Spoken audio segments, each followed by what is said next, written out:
Not a surprise here. Taking Chicago. I understand last week Cutler was not looking great. Threw a lot of picks, a lot of bad throws. But I'll tell you, there's not many players who have more confidence in their abilities than Cutler. He will come out firing. He's got some options, deep threats. I look for them to exploit the defense now that Troy Polamalu's out. You have the injury to Urlacher, which is going to be big, but both of those defenses are kind of going to negate each other, so it's going to come down to the offenses. I'd have to respectfully disagree. I'm going to go with the Steelers because of the reason that Cutler is that quarterback. He threw 4 interceptions last week against the Packers. He's just a gunslinger. He just doesn't know how to throw the ball correctly. He has poor mechanics, throws off his back foot. I think he's going to be the reason that they lose, coupled with the Steelers' defense stopping Matt Forte and shutting down Olsen, who's probably their number 1 receiving threat. Well, as we saw last week, neither one of these teams were very effective running the ball. Matt Forte and then Willie Parker. In fact, Willie Parker wasn't in the game when it mattered for the Steelers last week. Mawade Moore was. So considering that, I'm going to take the Steelers. Both teams are going to be throwing a lot, and hopefully they'll be throwing to their own team this week. I'm going to go with the Steelers in this game. Jay Cutler is not a good quarterback. He throws the ball everywhere. He can have all the confidence in his abilities that he wants, but if he doesn't know where his receivers are going, he's going to throw the ball to the Steelers over and over again. In addition to that, the big question this week, Urlacher versus Polamalu, how's that going to affect the team's defenses? Urlacher is the heart and soul of Chicago's defense. Without him, they don't really have a defense. Polamalu, for all of his talent and ability, he's not the heart and soul of the Steelers defense. That's James Ferrier. In addition to James Ferrier, there's all pros at virtually all of our positions, and we have last year's defensive MVP, James Harrison. All right, so we'll see what happens this week. I think some bragging rights will be in the line, not only between the teams, but between our panelists here, Reed from Chicago, I'm from Pittsburgh, but we'll see what happens. Looking forward to the game. Now, finally, the Sunday night matchup is a good one. New York Giants, Dallas Cowboys, always a great matchup. Let's see what they think. All right. Video board aside, Dallas Cowboys' new stadium is going to be huge in this game, and I'm going to tell you why. Jerry Jones has gotten about 100,000 people to pack the stadium for this opening game, and that kind of fan support can have a huge impact on the game. And I think for that reason and that reason only, the Cowboys are going to be able to outpower the Giants and win the game. I also like the Cowboys because it's their first game in their big new palace, 100,000 people. I like Roy Williams to have a big game this week in his home area where he dominated in high school. I think he's going to come to play. I think Dallas is going to win this game. I'm going to have to go with the Giants in this game. I think the Giants' running game is just too much. Ahmad Bradshaw, Brandon Jacobs as a starter. He's just going to pound the football. Eli Manning does a good job of managing the game, even with the no-name receivers they have, Hakeem Nicks, Dominic Hitchens. I just think the Giants are going to be too much.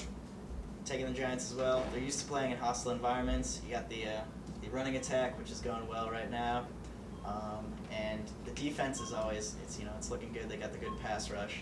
Too much there. All right, our first split decision of the week. See what happens. Moving beyond the big games, let's talk about who the big players are going to be this week, maybe from some of the other games. Why don't we start with the impact quarterback? Adam, what do you think? My impact quarterback for the week is going to be Tom Brady. Now, I know I picked the Jets to win, but Tom Brady has to have a huge game if he wants to beat the Jets. He knows he has to have a huge game if he wants to beat the Jets. And if the Patriots lose the game, which I think they will, I think it's going to be on their defense, not on Brady's shoulders. All right, Vince, why don't you take a running back? For my impact running back, Darren McFadden. He had one good game last year. Guess who it was against? The Kansas City Chiefs. Guess who he's playing? The Kansas City Chiefs. Last year, 160 yards and a touchdown. After seeing what Baltimore's running backs did Kansas City last week, 150 yards, 3 touchdowns. I think McFadden's got a huge game this week. All right, Robbie, how about your wide receiver for the week? I'm going to have to go with the Wes Welker. I think there's going to be a lot of attention paid to Randy Moss. I think Darrelle Revis is a capable cornerback for the Jets. He's going to do a good job of shutting him down. So Brady's going to have to use Welker as an option. I think he's going to have a big game. All right, and finally, Reed, why don't you give us your defensive player of the week? Taking linebacker Lance Briggs, Urlacher injury. He's going to have to have a huge game, rally the troops, and lead by example. If he doesn't perform, I don't know. I don't want to say it, but Pittsburgh may have the advantage. Oh, quite a concession there from Reed. Well, I don't know. You guys seem to have some thoughts on what your other panelists have been saying. Any final thoughts for the week? I think Lance Briggs is not going to be an impact player, and I think you picked him just to name drop another guy from Chicago. Ooh. See, I need to respond to your Jay Cutler comment. You seem to say he was not a good quarterback, but I think good quarterbacks make the Pro Bowl. he did that. Jay So, Cutler may have made the Pro Bowl, but the rate he's going this year, he's not going to be in the league next year. some more chemistry with the Whiteouts. It'll take time, but it'll get there. Yeah, it'll take time. Not happening this week. We'll see. We'll see. For the same thing Riley mentioned, for my defensive player of the week, I think Darrelle Revis has got to be that guy because he's going to shut down Randy Moss like he did Andre Johnson last week. 4 for 35 for Andre Johnson. Moss is another great receiver. I like the All-Pro Revis to show what he's made of and shut down Moss this week. For the Eagles-Saints matchup, a lot of people picked the New Orleans Saints. I was the only one to pick the Eagles. I really think our defense is going to step up this week. Asante Samuel had an interception last week. Sheldon Brown had 2 picks last week. We're going to shut down Lance Moore, Devery Henderson, Marquise Colson. I think the Eagles are going to have a big defensive week again. No. I was going to say something about that. About that Eagles secondary, Ellis Hobbs is the worst cornerback in the NFL. He's not even... He's the Aaron Berry of NFL cornerbacks.